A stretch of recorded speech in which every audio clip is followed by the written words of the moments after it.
إله إلا الله أكبر لا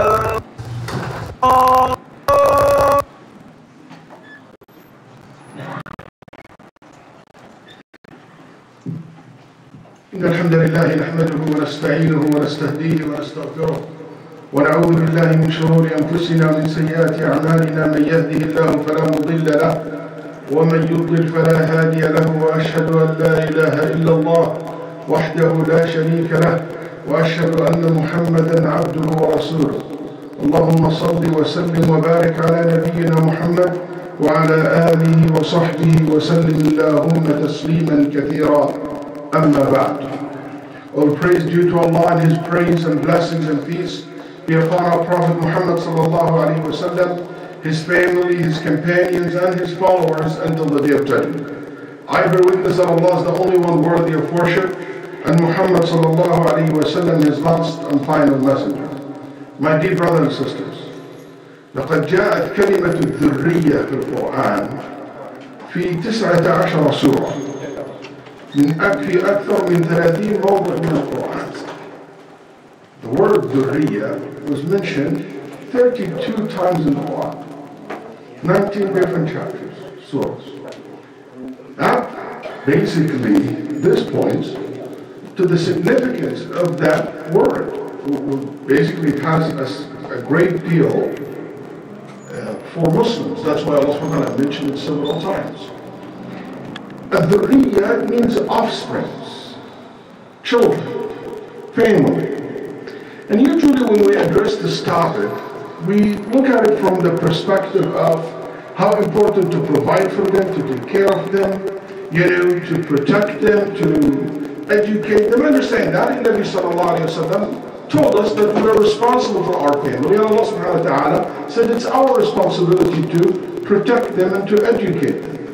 غالبا موضوع الأولاد يطرق من زاوية ماذا يقدم لهم وماذا يستفيدون منك أب وكأم. كلكم راع وكلكم مسؤول عن رعيته. Or if each and every one of you is a shepherd and will be asked about his or her flock, father, mother, all parents. يا أيها الذين آمنوا قوا أنفسكم وأهليكم نارا. Protect yourself and the children from the hellfire. علموا أولادكم الأدب وحسن الخلق في مصنف عبد الرزاق بإسناد جيد عن النبي صلى الله عليه وسلم. Teach your children good manners and etiquette. I understand that fully. But today I'm not here to talk to you about any one of these areas. Actually, I'm here talking about children from a complete different perspective. When I look at children, I look at creatures who are very pure, upon the fitrah, the purity that how Allah subhanahu wa ta'ala created human being in the best of forms. Then as we grow older, we pick, as we grow, so many kind of attitudes and character traits.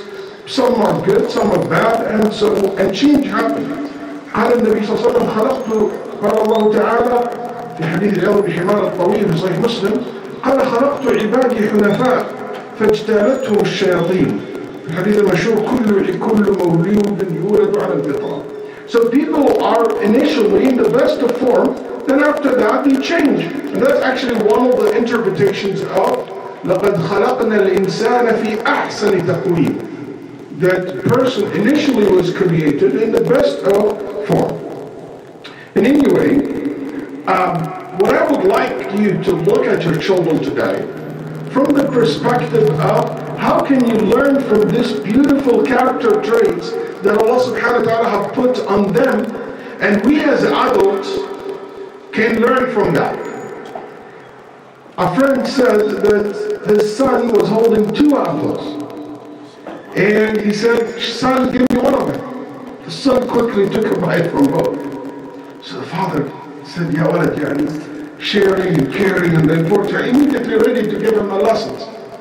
Then I'm your father. Then he said that actually I was trying to find out which one's sweeter to give it to you. He might be, I don't know, I think he's saying the truth.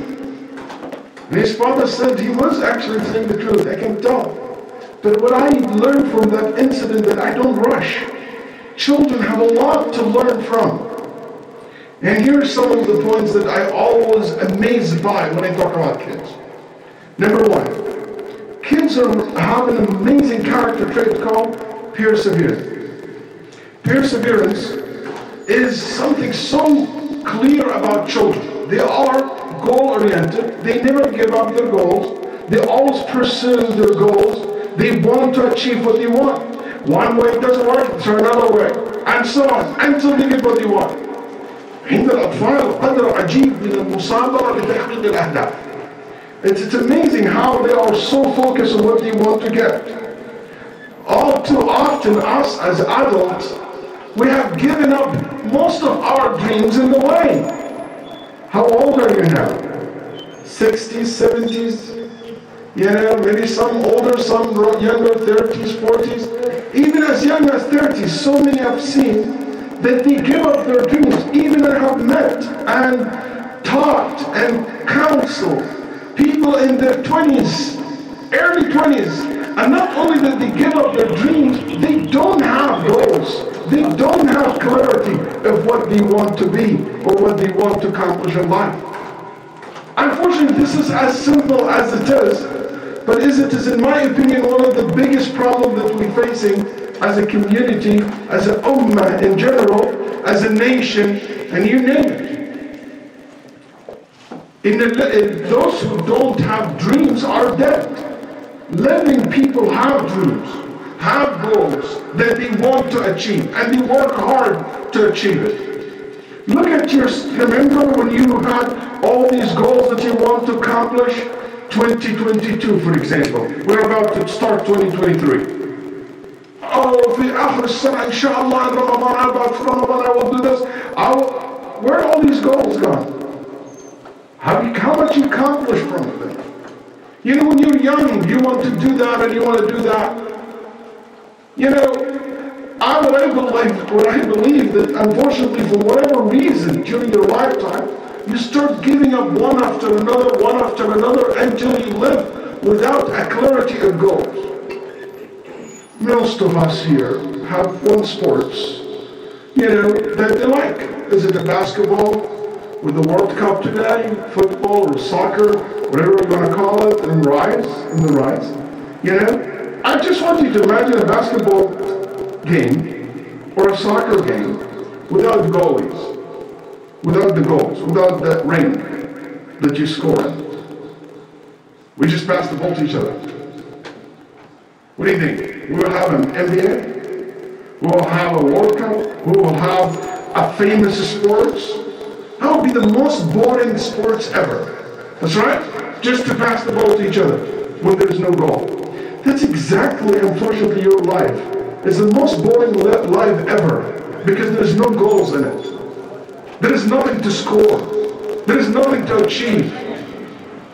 And unfortunately, we live so much like that. And I give you different areas. Ask yourself, when it comes to your goals, when it comes to your relationship with Allah, with your relationship with the Salah, with your relationship with the Quran, with your relationship with the masjid, with your relationship with the community, with your relationship with your family, with your teenager boys or teenager girl. What's your goals to achieve? What kind of goal you want to achieve with your family? Even your finance. Even people at the most critical decisions of their life. When I ask them, when they tell me, Sheikh, I want to get married. I'm sure Sheikh Ramadan give this question a lot. Sheikh, what kind of person are you looking for? Just a good person. I know you're looking for a person. What are you going to look for? But what exactly you want? There's no clarity. And willing to give up all these goals very quickly. And that's very dangerous. You know why? Because if you don't have clarity of what you want to achieve, most likely you're not going to achieve what you want. Most likely. I'm sad to say, I have met so many people in my life. They figure out their goals upon arrival. I'll say that again. They found out about their goals upon arrival. هم يجدون ماذا يريدون عند الوصول إلى النهاية. زي اللي يشوت حاجة يقول هذا هو التارجت أصلا كان في نفسه. ولا هو تارجت ولا شيء. ضربها وجد. It's just like when you shoot something, you say, oh, it's my son. When we shoot, you know, I live in Texas, so there's a lot of like, you know, people go shoot outside. When we put a target, then you shoot some off target, and said, oh, I aim for that. Yeah, sure. You just claim it. You know what's the other dangerous thing when you don't have goals? You'll not be led by your dreams and goals. You will be led by your problems, most likely. You will be led by everyday problems, and that make you distracted. Ask questions. I know this must have an election coming up. You know, I know that this must have a leadership, like any other masjid, like any other organization. The question is, this is an imam in this masjid. There is a leader of this community, and many masajid. I always like to ask when I meet the people in charge of the masjid, I said, what's your goal? What do you want to achieve? What do you want to be? What the role that this masjid wants to play in Fresno? What kind of impact that you want to do in the next year or 2 or 3? What us as a community at large want to achieve? These questions, as simple as they are, unfortunately there's no clarity on it. That's why there's no progress in the Muslim community at large. Even in countries, unfortunately, it's like that. And that's not a Muslim community issue, that's an issue at large. You know, just to show you things in perspective, I like always to give this example. You all know Martin Luther King, his famous speech, I have a dream, that's right. Can you imagine that day when he said, I have a dream, he said instead of that, I have a problem. We have a problem. Can you imagine the difference between him being led by his dream versus led by his problems? And that's one of the things that Islamophobes always try to put us as a Muslim community, that every day we have to stay and to talk about what we are not. That's all what we keep saying. We're not this, we're not that, we're not this, we're not that. We never get a chance to breathe, to tell the people who we are, what goals that we have, what thing that we can add to the world. Because you're not led by your dreams and goals and the beautiful thing that you want to achieve in life. There's a lot of things to be said about this particular point, but I think it's an essential point for success, that to have a clarity of your goals and dreams that you want to achieve. There's another thing about children. Before they go to school and be taught in school, being wrong, it means being bad. They learn by the fitrah. Being wrong, it means an experience. It means they're learning something new. And that's something so beautiful about children. You know, that's a hot surface. I know now I don't do that again. All often us as adults, when life doesn't go in our way once or twice, when we fail 1 or 2 times, we cuss, we throw the towel. We give up quickly. We quit. That's not right. That's not the right attitude. And also, if somebody made a mistake against us, we always hold that to heart and hold it against them. And will not give them a second chance. You know what? In my masjid, we have a youth group. I can't tell you how many times, and I know this is online, you might be mad at me when I come back, but how many times they screwed up? How many times they messed up things? But you know what? I never got mad at them. I always try to make sure that this is an experience that they learn. Those individuals that I'm talking about today lead the organization that is national and international, some of them. And basically, they are, mashallah, running very successful businesses. And many of them will tell me that we learn from our mistakes.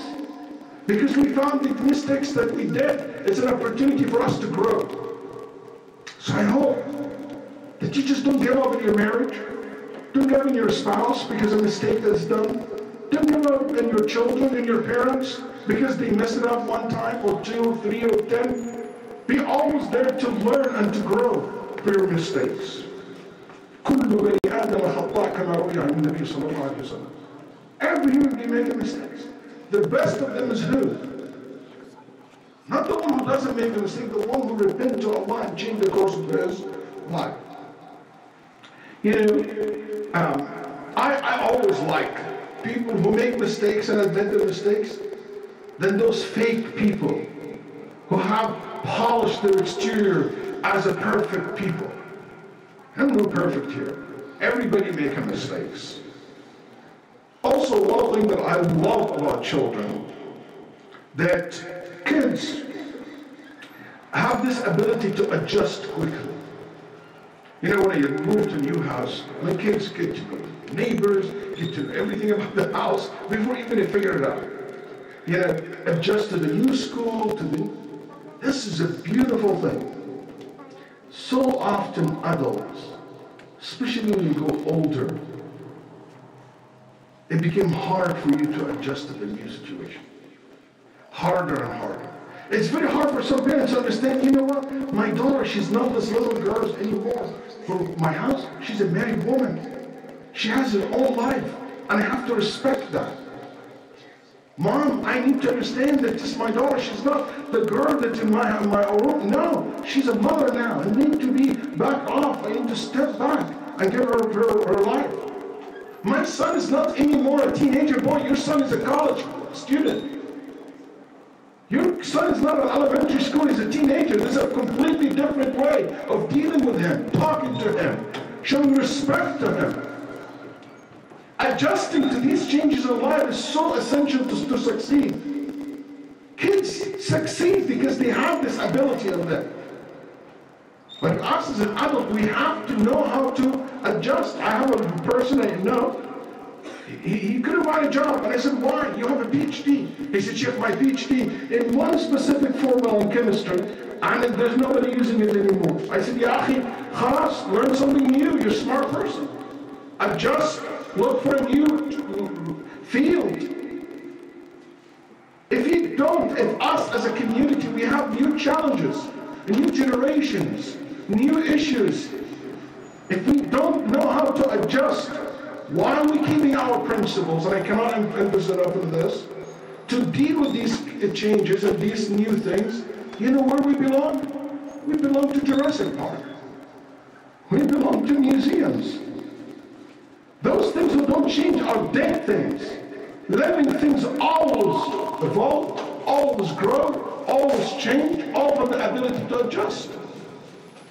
So I hope us as a community, as family, as individuals, we care for this and to be able to know how to adjust to the new challenges and new situation that we are in. May Allah subhanahu wa ta'ala give us the ability to do so, to give us the strength and the wisdom to do so. Also, one of my favorite things about kids, that's so unique about children, and my favorite part of the khutbah, is laughter. Kids are a happy creature. Many adults, as they grow older, become a borderline grumpy people. I don't know why. We're the ummah of تبسمك في وجه أخيك صدقة. Your smile in your brother's face is sadaqah. I can give you a fatwa. Your teeth is not awwa. You can show. Don't worry. Show your teeth. It's okay. You know what? Make this personal mustard center one of the things that is so known about. When someone walks into the door, that everybody's smiling. Don't check the person out. Oh, who's this? This guy doesn't look like a California guy. Where is he coming from? No, smile. If you find someone without a smile, give them one of yours. Learn how to be a happy face. How many companions he said, ما رأيت النبي صلى الله عليه وسلم إلا رأيته متبسما. Every time I saw the Prophet, I saw him smile. Many. تقول عائشة رضي الله عنها, in his house كان أكثر الناس تبسما وضحكا. Not only smiling, but also laughing. You know, an average kid, he will be laughing 200 times a day. While an average adult, 14 to 20 or 17 times a day. I can tell you, in some communities, this is much less. I travel a lot, and I see a lot of people, and I see how, this has become an issue. For some people, just to get used to smile, to be happy. Habibi. Smiling, it will not make people around you happy. It will make you happy. Many studies today shows that our psychology, our physiology impact our psychology. So if your physiology is good and in a good mood and smiling and happy, and from inside you change. I don't have time to share that, but I'm proud to be a historian. And in Houston, we have a St. Luke Hospital. And I want you to Google that. St. Luke Hospital was the first hospital who tried healing through laughter. And it became a worldwide thing, treating people through laughter. And I know that, I'm speaking in front of many physicians here. But I'm very, happy and confident to tell you that many studies have shows that, and ask your physicians, ask people of knowledge among your community about how important this is to keep your immune system strong, is to actually, a study shows people who live longer, they have a good sense of humor. Good for your skin instead of Botox and spending money. That's for free. Smiley face is a good face, your skin looks shiny. I have a brother in my community, he's African American brother. He works in Montana. When he comes to Houston, I ask him, he always walks. So one time I asked him, mashallah, he's always happy and smiling. So one time I asked him, how old are you? He said, guess. It's kind of hard to guess. I'd say like maybe mid-50s. He said, no, Chef, I'm already 71 or something like that. I said, what, mashallah, I would never guess. You don't look like that. He said, Chef, you don't know? Black never crack. So I said to him, that's what it does. It's that good sense of humor that keep you active. It's just when you search about something called NK cells in your body, and how your good mood and laughter can help you tune up these cells to be more active and even increasing in numbers. There's amazing studies about that, about many different areas. What can kill you slowly is stress, sadness, eats you from inside. So let's be as a community known for that. If you find someone without a smile, give them more of yours. And if you think your smile gone, disappeared, I came for all of from Houston, Texas to give you the good news. Your smile didn't go anywhere. It's just right under your nose. So smile often. You get your work, be happy, make other people happy, and you stay healthy. May Allah subhanahu wa ta'ala to grant us all this and a great strength of iman. أقول ما سمعتم واستغفر الله.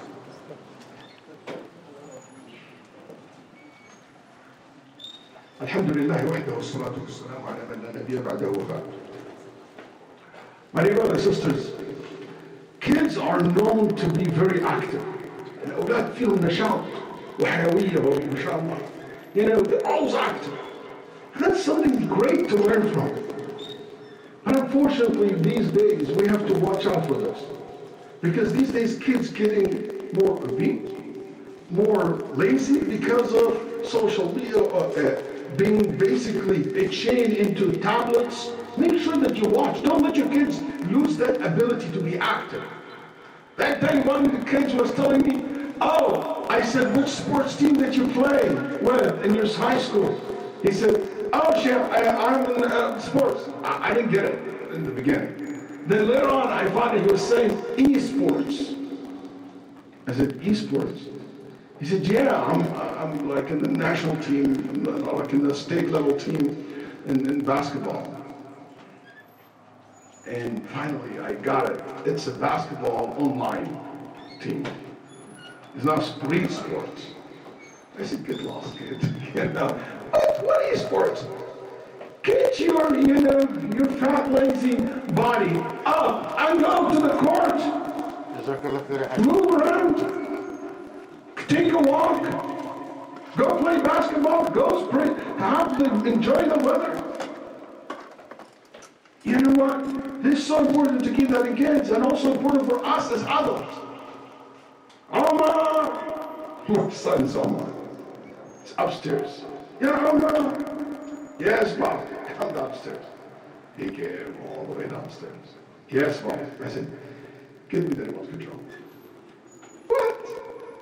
Why would you do that? You call your son all over up because you're lazy just to stand up and to get your own control, promote control. يا أخي, at least سنة النبي صلى الله عليه وسلم learn from it. يقول أنس خدمت النبي صلى الله عليه وسلم 10 سنين. I served the Prophet 10 years. He never asked me to do something for him. It's not like you're handicapped or like you have a problem. Or you can't move because of your back. No, it's just because I guess it's a still legal form of slavery. You know, you basically use it because you are lazy to move. That's not good. Stay active. Al-Muslim, al-Qawi, khayrun min al-Da'if. The mu'min who's strong is better than weak, and Nabi sallallahu alayhi wa sallam said.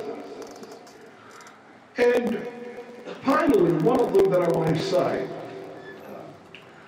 you know, my son thinks that he is the fastest person in the world. My other kids think that he's better than Ronaldo.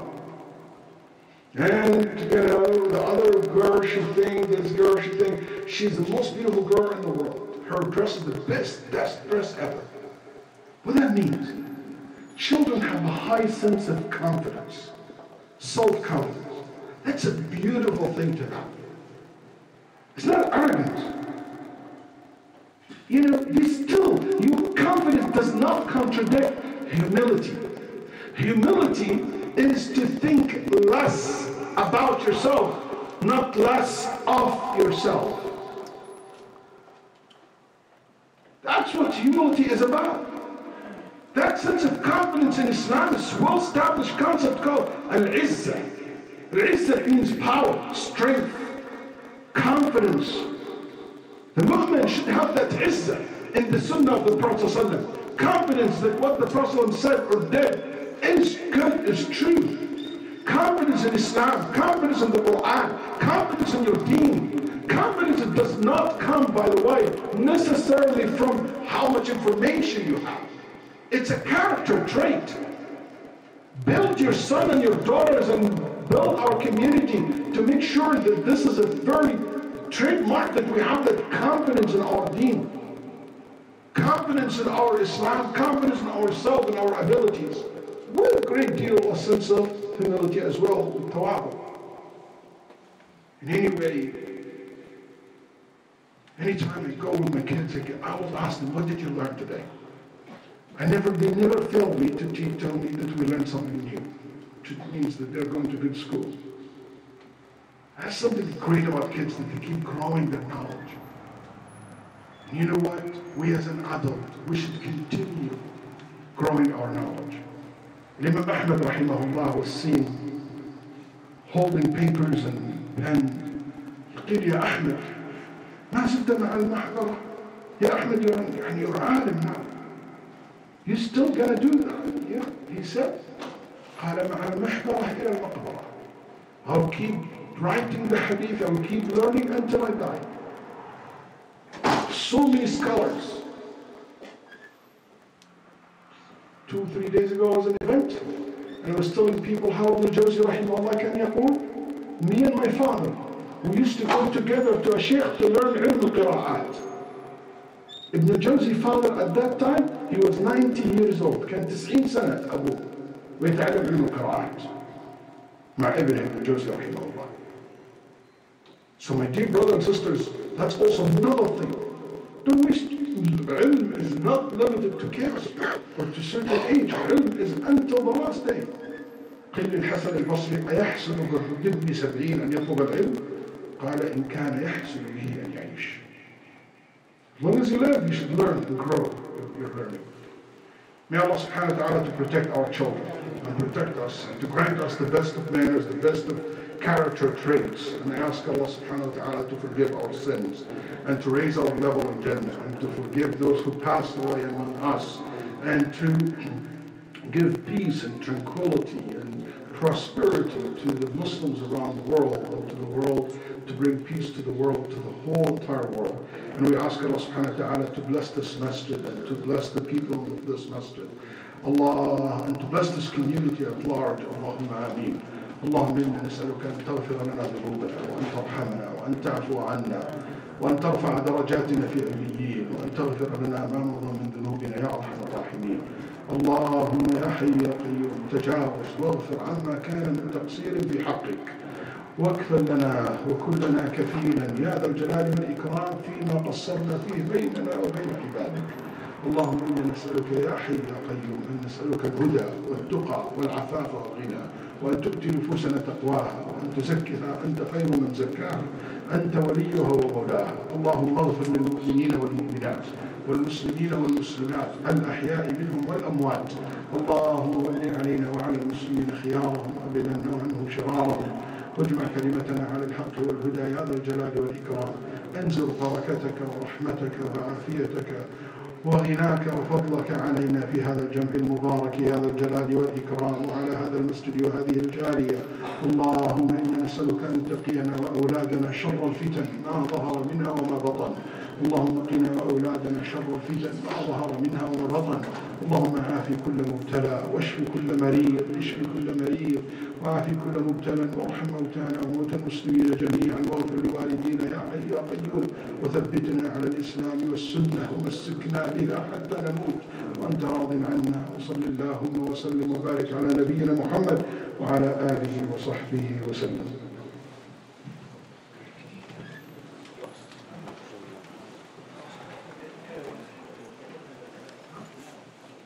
Moving forward, guys.